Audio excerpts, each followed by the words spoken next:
గణేశాయ, ఓం నమ శివాయ. అందరూ బాగుండాలి, అందులో నేను ఉండాలి. దసరా భారతీయ సంస్కృతిలో అత్యంత ప్రధానమైన పండుగల్లో ఒకటి. ఇది విజయదశమిగా కూడా ప్రసిద్ధి చెందింది.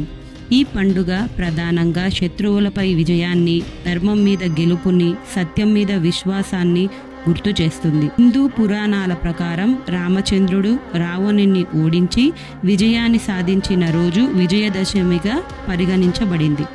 ఈ పండుగ మాతా దుర్గా మహిషాసురుని సంహరించిన విజయానికి గుర్తుగా కూడా జరుపుకుంటారు. దుర్మార్గంపై ధర్మం విజయం సాధించడం, శక్తి, సత్యం పైనున్న విశ్వాసమే ఈ పండుగ. దసరా అంటే వృత్తి వ్యాపారస్తులే కాదు, పిల్లలు, పెద్దవాళ్ళు అందరూ తాము నిండు ఆరోగ్యంతో, శక్తితో సంవత్సరమంతా వచ్చిన ఉపద్రవాల్ని ఎదుర్కొని విజయం సాధించడం.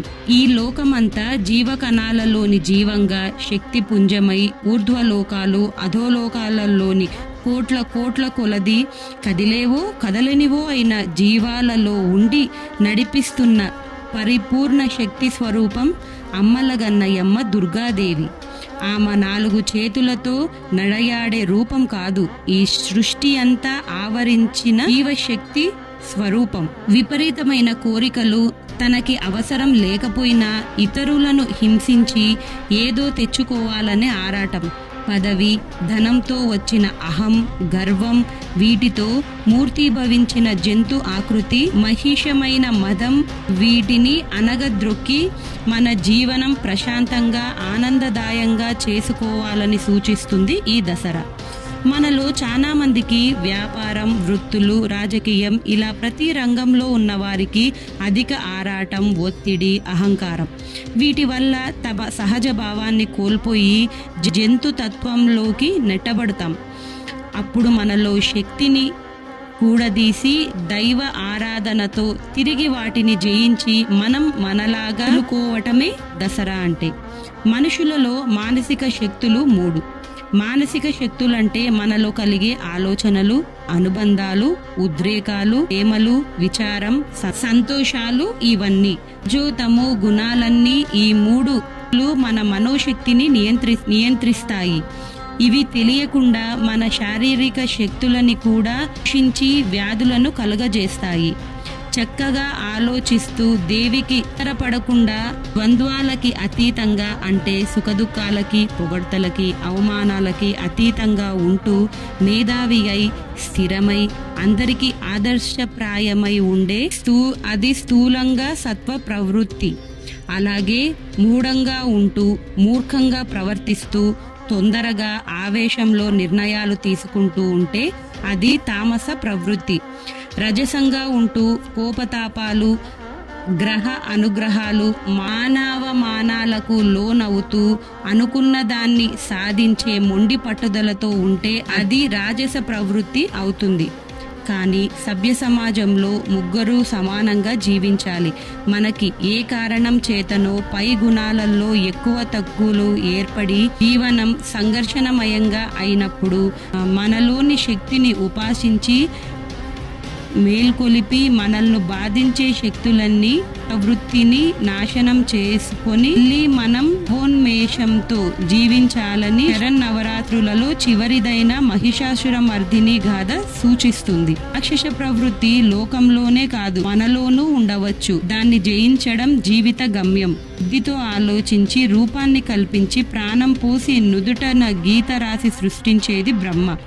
మనం తెలుసుకొని, ఆలోచించి, చదివి జీవన గమ్యాన్ని నిర్దేశించుకొని మన భవిష్యత్తుని రూపకల్పన చేసుకునే మన బుద్ధియే బ్రహ్మ. ఆయనకి ప్రేరణ సరస్వతీదేవి.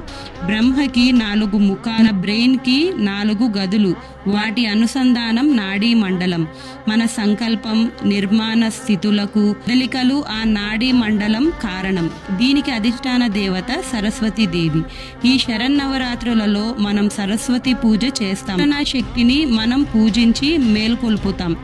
అది దసరాలో ముఖ్యమైనది. సర్వత్రా వ్యాపించి లోకాల్ని పోషించే వైష్ణవ శక్తి విష్ణుమూర్తి చరాచర ప్రాణులలో అవర జంగమ జీవులలో నిరంతరం సంచరిస్తూ క్రోధులను సంహరిస్తూ లోకాన్ని పోషిస్తున్నాడు. ఆయనకు ప్రేరణ కలిగించేది లక్ష్మీదేవి.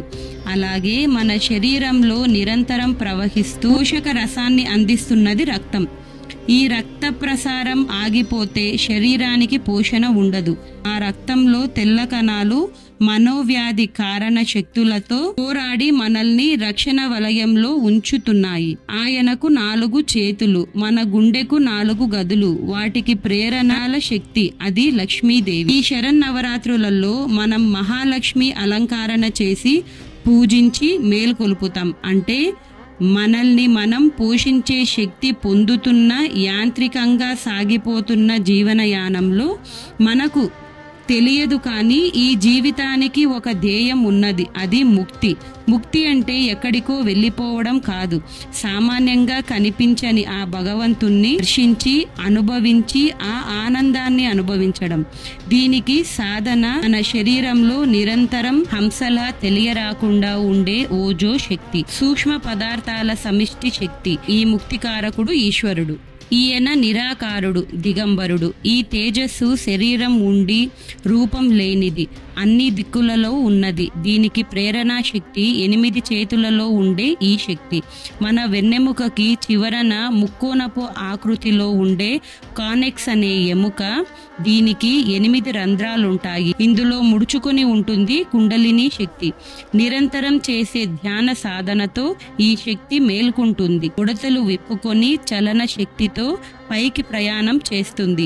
ఈ శక్తి ఎంత శక్తివంతమైనదంటే దాన్ని ప్రతి కదలిక మనిషికి ఏదో అపూర్వ శక్తినిస్తుంది. ఈ ఊర్ధ్వ గమనంలో వచ్చే ఆకర్షణలు, భయాలు, వికృత పరిణామాలు తట్టుకొని జయించి మహిష శక్తి నిర్మూలించినట్లు జయించిన ఆనంద స్థితికి చేరడం మన జీవన ధ్యేయం. ఇది సాధించాలని మనల్ని మేల్కొలిపే పండగే విజయదశమి. ఈ ఆశ్వయుజ మాస తొలి రోజుల్లో వచ్చేది దసరా. ఈ శరత్కాలంలో మంచి గంధం నీళ్లతో కలిపి శరీరానికి రాసుకోవటి, వేరు పచ్చ కర్పూరం వాడటం, ముత్యాల హారాన్ని ఆడవాళ్లకు ధరించడం మంచిది. ఆడవారు కనీసం ఈ 9 రోజులు పట్టుచీర కట్టుకోవడం మంగళప్రదం, ఆరోగ్యకరం. ఈ కాలంలో మంచుతో కూడినవి త్రాగటం, ఎక్కువ ఉప్పు, పెరుగు, నువ్వుల నూనె, మాంసాహారం, పగటి నిద్ర, తూర్పు గాలి వీటిని వదిలేయాలి. అంతా బాగా విన్నారు కదా ఫ్రెండ్స్. దీన్ని బట్టి మనకు అర్థమయ్యేదేమంటే దసరా అంటే ఒక పండుగలాగా కాకుండా అంతకంటే ప్రత్యేకమైనది. ఎలాగంటే మనలోని చెడు గుణాలను వదిలేసి మన బాడీలో ఉన్న చక్రాస్ అన్నిటిని యాక్టివేట్ చేసి మన మైండ్ని స్ట్రాంగ్గా పెట్టుకొని ఎటువంటి సిచ్యువేషన్ అయినా సరే మనం డీల్ చేయగలిగిన శక్తిని పొందడమే ఈ దసరా అంటే. వీడియో మీకు నచ్చిందని అనుకుంటున్నాను. లైక్ చేయండి, ఛానల్ను సబ్స్క్రైబ్ చేయండి. Thank you.